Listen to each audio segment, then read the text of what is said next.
Olá, eu sou a doutora Gisele, advogada especialista em Direito do Trabalho. Venho mais uma vez falar sobre a MP 936 e a sua aplicabilidade na prática. Hoje nós vamos falar sobre algumas dúvidas e demandas que têm chegado até mim com relação ao campo de abrangência dessa MP, ou seja, para quais setores da empresa eles podem ser aplicados, ou quais empregados podem ter os seus contratos suspensos ou a redução proporcional da carga e salário conforme a MP 936 para que eles possam receber o benefício emergencial nesse período de quarentena, de pandemia, determinado na MP 936 de 2020.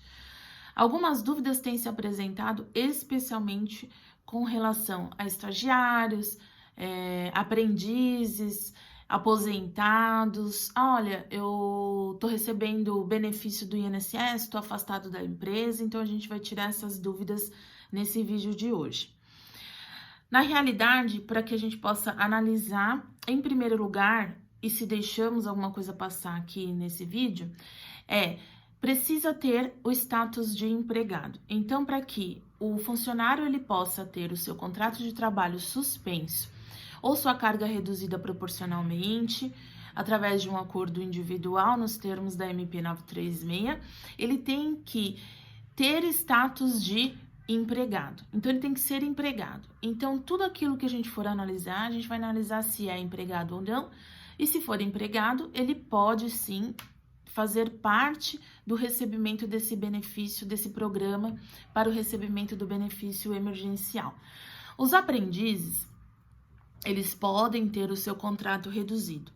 E algumas pessoas fazem, na verdade, uma comparação entre aprendizes e estagiários. Existe uma grande diferença. Os estagiários, eles não podem entrar nesse programa de benefício emergencial, eles não entram.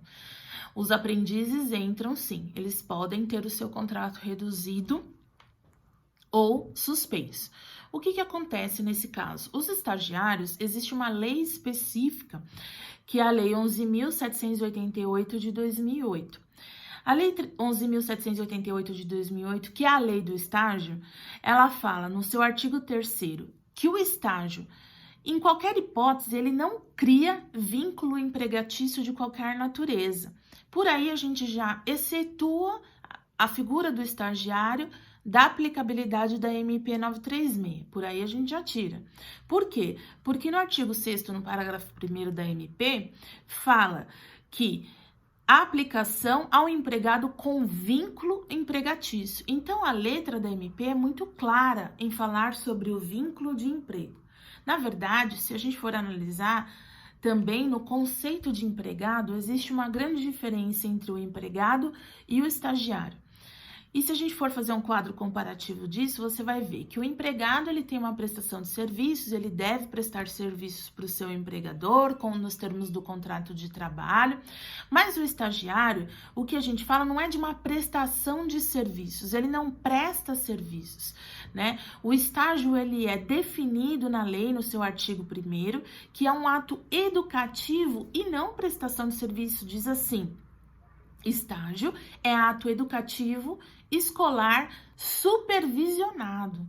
Então, por aí a gente já tira que o estagiário não é o empregado da empresa, então, por isso, não pode gozar dos benefícios da MP 936 e receber os benefícios, né?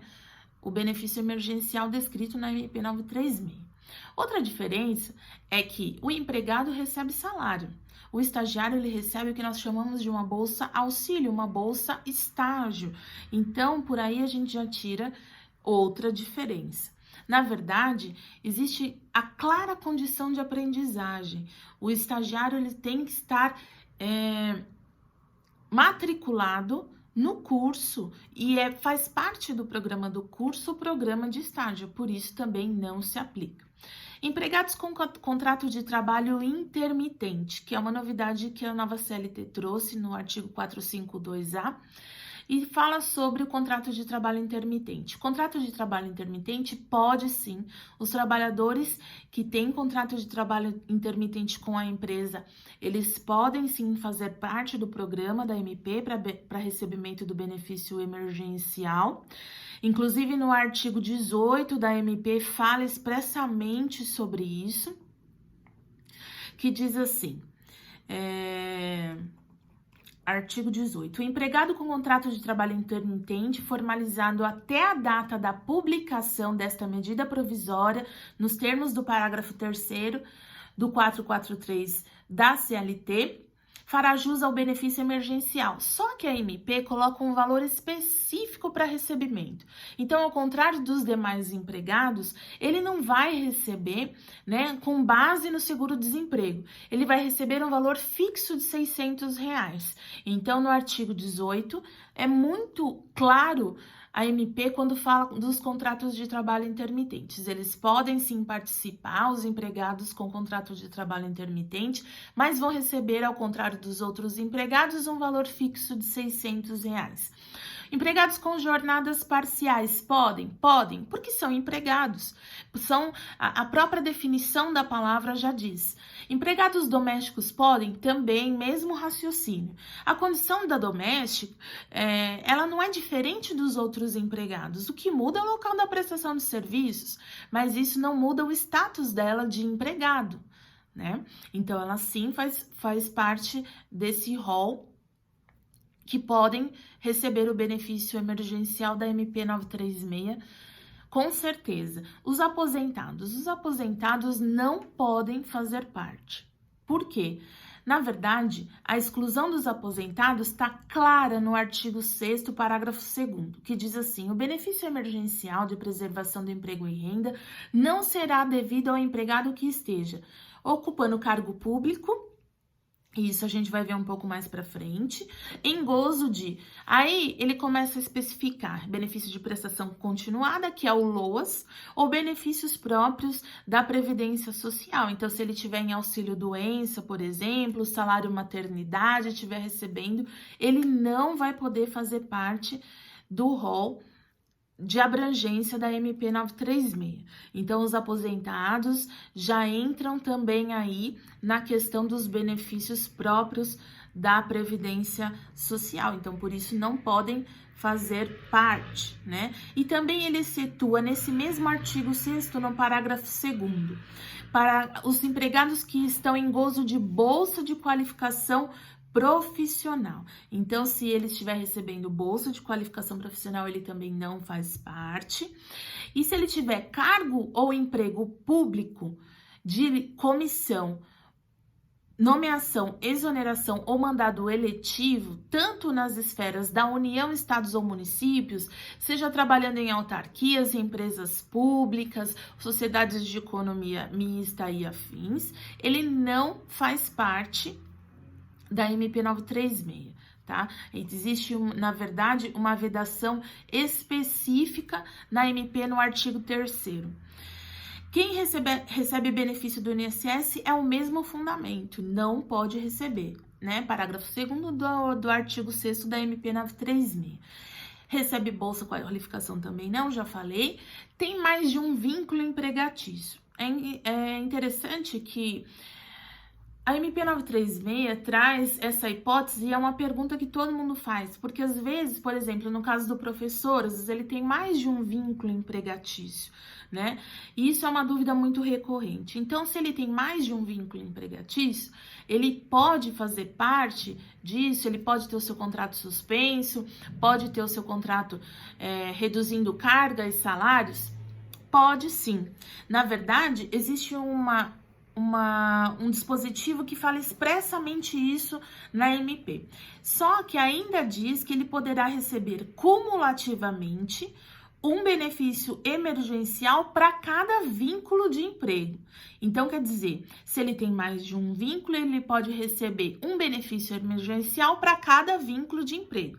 Mas aí, cada empregador vai ter que fazer o cadastro dele no empregador web para que ele possa receber distintivamente de cada empresa, mas ele pode acumular os dois benefícios e isso é muito importante.